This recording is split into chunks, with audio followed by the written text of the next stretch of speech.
welcome to another episode of MegaMart's Culinary Journey, and I'm Chef Sarah Mayer. Today we're going to do a beautiful sorrel glazed roasted leg of lamb, creamy polenta, and a gorgeous salad that's been tossed with mixed nuts and fruits and how do you pronounce that cheese? Edam cheese, I think that's how you pronounce it, but I'm worse at stuff like that. But anyway, regardless, let's get started. Okay, we got our leg of lamb. Now you want to always pull your meat out the day before so it defrosts nicely.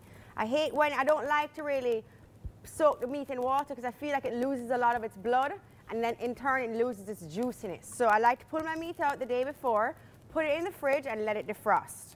If you have fresh lamb, even better, but just don't freeze it when you get it. Just leave it in the fridge if you're going to use it the day after. Okay, so we have our lamb. We're going to season her up with a little salt and pepper. Heavily season the outside, because remember you can't really get to the inside and to season. So you want to season the outside so it kind of like rubs into and goes into the lamb. I made a beautiful spice rub of cinnamon leaves, allspice berries, cloves, and picked thyme. I toasted all of that off together and then ground it. We're going to rub that. It smells so good. You can smell the allspice and the cloves and the cinnamon. It's so yummy. And this is going to go really well with the sorrel. Okay, rub it in really, really well.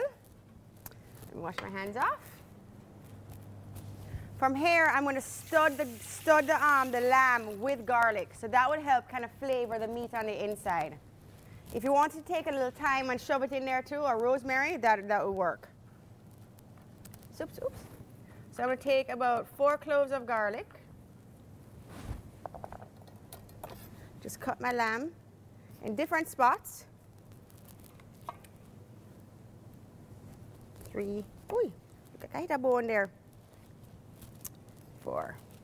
Take the whole clove of garlic and push it in there, just like that. And as that cooks, it's really going to flavor the lamb. It's going to give it a nice garlicky essence. Let's find her all the hole. Right here so, and right here so. Wash my hands off again.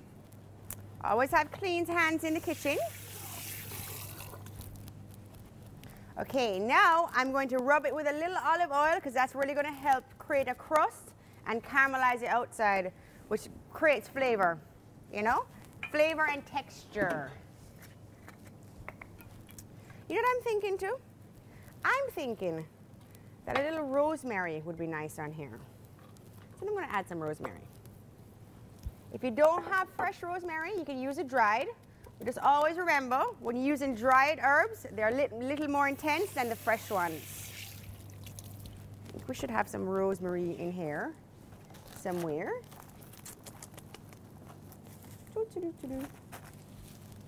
Ah, here we go. Here I had some. We have dried today, which works just fine. It's nice and open. I'm going to take the rosemary and actually stick it in the holes with the garlic too, because then that's really going to flavor the meat as well. Let's see. Find the holes. Oh, there's one. Stick it in there. As I said earlier, you can do this with the thyme as well. But I think the rosemary, the flavor of the rosemary will go really well with the sorrel. Right. I think I'm missing one hole, huh? That's all right though. It won't die. It'll be fine. Okay. Now I'm going to get it in my roasting pan, and I preheated my oven to 425. We're going to cook it in there for probably about an hour to an hour and 15 minutes. I like to take a little time. Because I don't have a regular roasting pan, I'm just going to use this as a roasting rack. We're going to put some thyme and some carrots on top of on the bottom of here, and then rest the lamb on it, and that will help it not sit in its own juices as it cooks. So the carrots don't have to be peeled, just wash them off and cut them in half,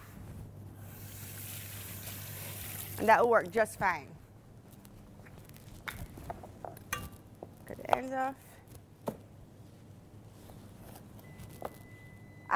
And my oven is ready.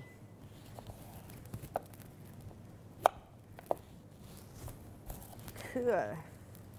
Okay, put this in the pan, just like so. And as that time cooks, it's really going to flavor the meat as well. See, so this just helps the lamb not to sit in its own juices as it cooks, because you know, as it cooks, it's going to drip. Let's get her in the oven.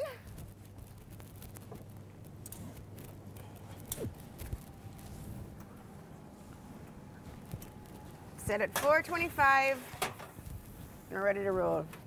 Okay, so what we're gonna do now is get ready for our polenta. We're gonna dice up some peppers, some onions and garlic, and start that. And I'll see you when we get back.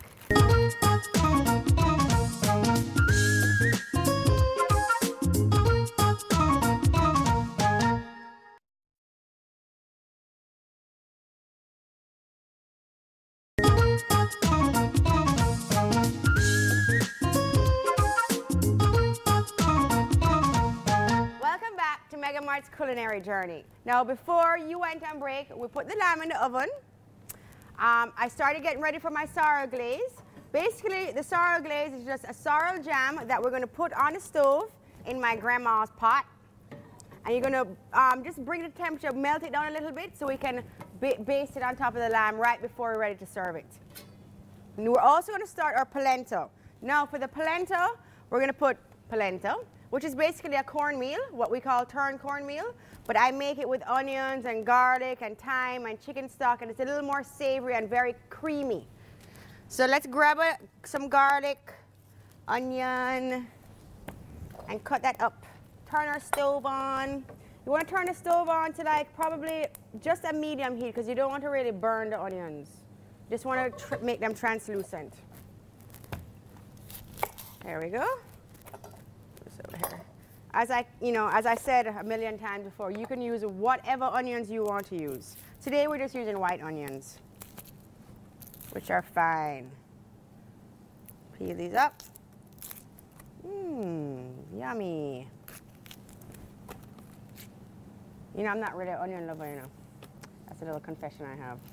I mean, I'll eat them if they're cooked, but if they're raw, not my speed, not my cup of tea. I might eat some chives. Chives aren't bad because they're a little more delicate, and scallions, but onions, can't say I love them too much. But you have to cook with them. It would be impossible not to cook without onions. So we have that cut up. Get a little olive oil. About a tablespoon of olive oil in here. Gonna heat up a little bit so it gets hot. We can add our onions to that and then cut our garlic. You hear that, Sarah? That's what you want to hear.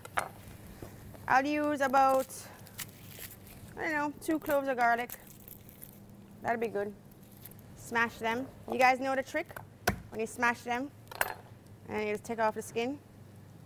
And it's basically already chopped up for you. You never want the little hulls. Smash the other one.